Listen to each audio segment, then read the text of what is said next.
سے نشیب تشریف فرما علی جناب عزت ومآب نگران جلسہ جناب بیرسٹر اسدالدین اویسی صاحب، صدر کل مجلس اتحاد المسلمین و ایم پی حیدرآباد علی جناب عزت ومآب احمد پاشا قادری صاحب، جنرل سیکرٹری آل انڈیا مجلس اتحاد المسلمین و ایم ایل اے چار مینار، میرے ساتھی کارپوریٹرز، قائدین مجلس اتحاد المسلمین، یہاں پہ بیٹھے ہوئے قوم کے بزرگوں، میرے نوجوان ساتھیوں، پس پردہ بیٹھ کر سننے والی عزتدار ماں اور بہنوں، مجلس اتحاد المسلمین ایک عوامی جماعت ہے جو وقتاً فوقتاً آپ کے درمیان میں، آپ کے ہر ایک مسائل میں، آپ کے درمیان میں رہتی ہے اور اس کو ختم کرنے کی پرزور کوشش کرتی ہے۔ مجلس اتحاد المسلمین ایک ڈیولپمنٹ کی نظر رکھنے والی جماعت ہے جس نے گریٹر حیدرآباد میونسپل کارپوریشن نے کئی ترقیاتی کام کیے۔ جب بلدیہ میں مجلس اتحاد المسلمین کا میئر آیا تو بلدیہ قرضے میں تھی، قریباً 480 کروڑ کا اوور ڈرافٹ تھا اور ہم زیادہ کچھ ترقیاتی کام نہیں کر سک رہے تھے، مگر یہ دیکھو آپ کی قیادت کے فیصلے کہ آج جو ہم یہ پوزیشن میں ہیں کہ آج ہم فائنینشلی سٹرانگ ہیں اور کئی ترقیاتی کام آج گریٹر حیدرآباد میونسپل کارپوریشن میں لے سک رہے ہیں۔ آج جب مجلس اتحاد المسلمین بلدیہ میں آئی تھی تو صرف سرپلس اماؤنٹ 160 کروڑ تھا، اور آج جب مجلس اتحاد المسلمین بلدیہ کو چھوڑ رہی ہے تو سرپلس اماؤنٹ قریباً 800 کروڑ روپے ہے۔ تو آپ سوچئے اس سرپلس اماؤنٹ سے کتنے ترقیاتی کام حیدرآباد میں کر جا سکیں گے، کتنے انوویٹو سکیمز یہاں پہ لا سکیں گے۔ جب ہم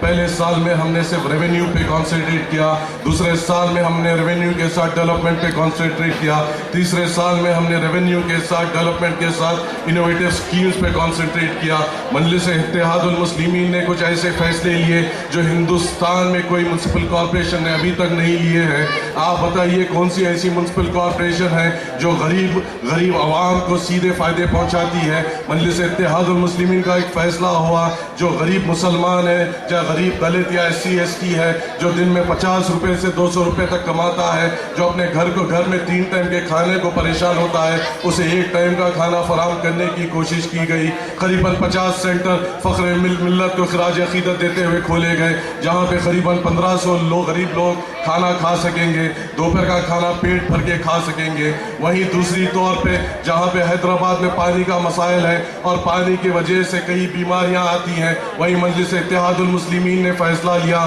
کہ قریباً پورے شہر میں 400 RO پلانٹس لگائے دیے جائیں گے۔ یہ 400 RO پلانٹس جب لگیں گے تو پورے شہران حیدرآباد کے عوام کو صاف ستھرا پانی دیا جائے گا، اور اس سے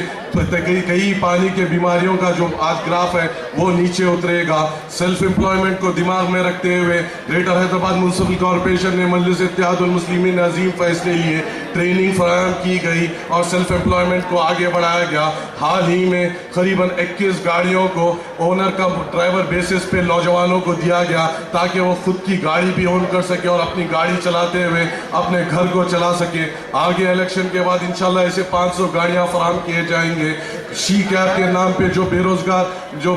خواتین تھے ان کو گاڑیاں فراہم کی گئی اور کئی انوویٹو سکیمز لائے گئے۔ آپ دیکھیے جو مڈل کلاس فیملی ہے اور جو اپر کلاس فیملی ہے جو اپنے بچوں کو نرسری سے پہلے کنڈر گارڈن میں تعلیم فراہم کرتی ہے، ان کے بچے تو اچھی تعلیم جو بیسک تعلیم ہے وہ فراہم ہو جاتی ہے، مگر ان بچوں کا کیا گناہ ہے جو بلو پاورٹی لائن رہتے ہیں، جن کے والدین قریباً 50 سے 100 روپے تک کماتے ہیں اور نرسری سے پہلے کی بیسک تعلیم نہیں حاصل کر سکتے۔ مجلس اتحاد المسلمین نے ایک عظیم الشان فیصلہ لیا کہ ہر کارپوریٹ وارڈ میں قریباً 10 ڈے کیئر سینٹر فراہم کیے جائیں گے جہاں پہ غریب عوام اپنے اولاد کو وہاں پہ چھوڑ سکے گی اور اسے نرسری سے پہلے کی بیسک تعلیم حاصل ہو سکے گی۔ بتاؤ ایسے کئی تم نے فیصلے سنے ہیں، ایسے کئی فیصلے تم نے ہندوستان میں سنے ہیں؟ یہ مجلس اتحاد المسلمین کے قیادت کے فیصلے ہیں۔ تم بتاؤ تمہارے درمیان میں کون سی قیادت ہمیشہ تمہارے درمیان میں ہوتی ہے؟ تمہارے ایک آواز پہ، تمہارے ایک کال پہ، صدر مجلس کے حکم پہ کوئی بھی قائدین مجلس آپ کے درمیان میں آ جاتے ہیں، آپ کے مشکل میں آپ کے سامنے ٹھہرتے ہیں اور آپ کے مسائل کو حل کرنے کی پرزور کوشش کرتے ہیں۔ بتاؤ ایسی سہولت تمہیں کہیں مل سکتی ہے؟ ایک دارالسلام میں پورے دروازے کھلے رکھ کے صدر مجلس آپ کا استقبال کرتے بیٹھتے ہیں تاکہ آپ وہاں پہ ڈائریکٹ آ سکیں، ان سے ملاقات کر سکیں، آپ کے مسائل ان کے سامنے رکھ سکیں، MLAs کے سامنے رکھ سکیں۔ بتاؤ